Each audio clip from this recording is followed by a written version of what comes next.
Hello and welcome back to Counting the Omer 5786. Tonight, on April 25th in the evening, it is what day is it? Tet. It's the 9th of ER 5786, and we're going to count the Omer. Let us start with the blessing for this mitzvah.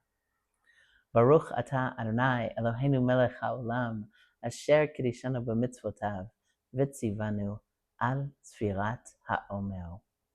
Blessed are you, Adonai our God, ruler of the universe, who sanctifies us with mitzvot and commands us concerning the counting of the Omer.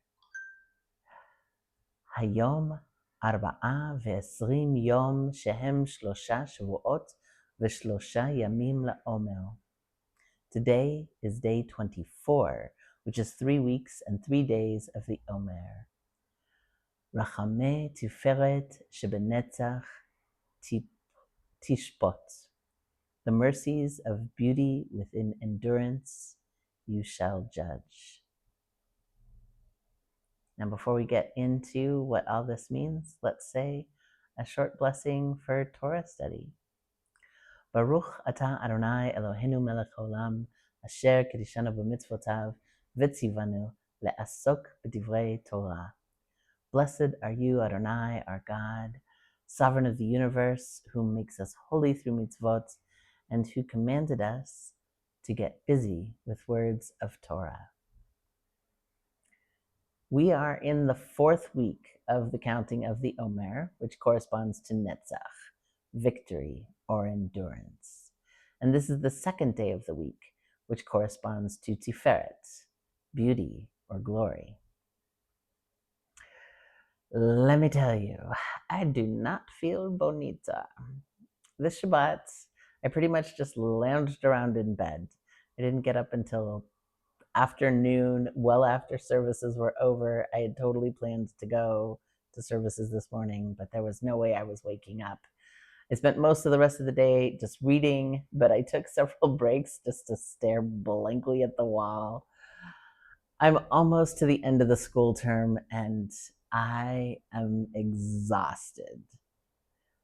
I have just a few more days to do final papers and an exam, and all I want to do is rest. This term, it's been hard. There's been a lot going on. Those of you who know me know that in addition to the war that was going on here in Israel and the missile alerts and all of that, my mother passed away at the beginning of Adar, right after my birthday. So there was all of that.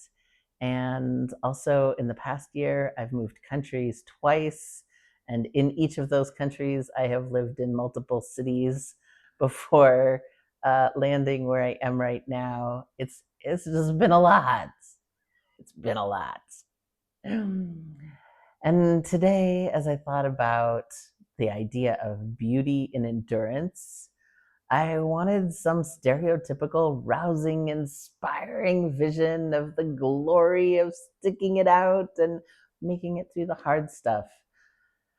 But you probably know just as well as I do that the beauty or the glory of these moments of endurance is really only seen on the other side of them. Once the victory state has been achieved, this process of achieving the goal through endurance can be seen through rose-tinted glasses. And yet, we persist. So let's talk about the beauty of choice. Yesterday, we talked about negative freedom and positive freedom.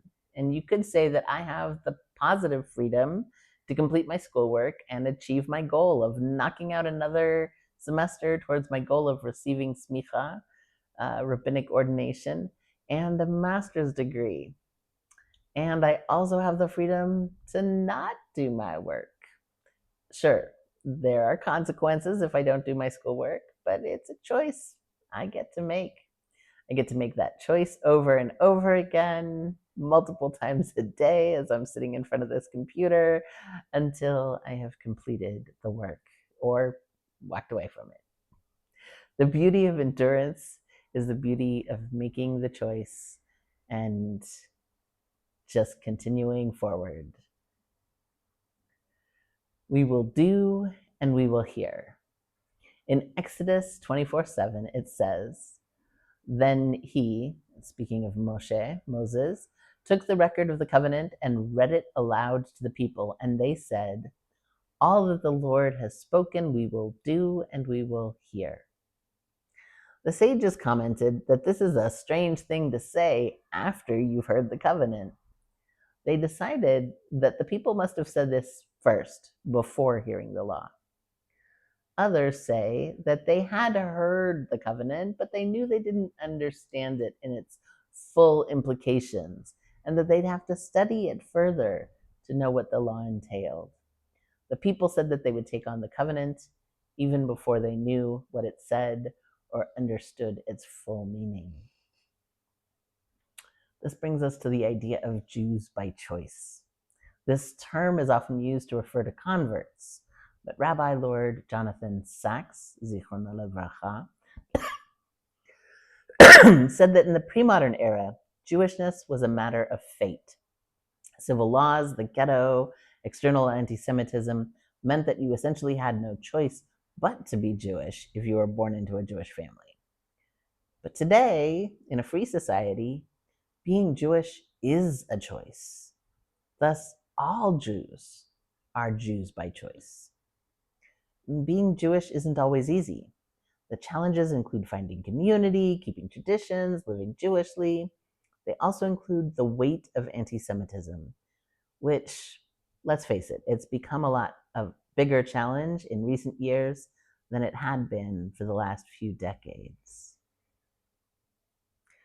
We make this choice every single day. Every day we make this choice again. Maybe we make it in an explicit way by saying Modeh Ani right as we open our eyes in the morning and prepare to face the day. Or maybe we make the choice in more subtle ways. Yet we still make the choice, despite the hardships involved, and the endurance that it requires. Sometimes we may not see the beauty in that choice. Other times, the beauty of it hits us right between the eyes. We hear the melody of a Jewish prayer that moves us. We see another Jew on the street, in the wild, wearing a kippah or a Star of David. We attend a Jewish wedding or a bar mitzvah. We recognize the beauty and the endurance of our people from generation to generation. Thank you so much for counting the Omer with me and for studying with me. I'd love to hear your thoughts. You can comment on the YouTube video or come on over to the school community and write something more long form. I'd love to hear your journal entries for what you're thinking about as we progress through the Omer. And I hope to see you tomorrow.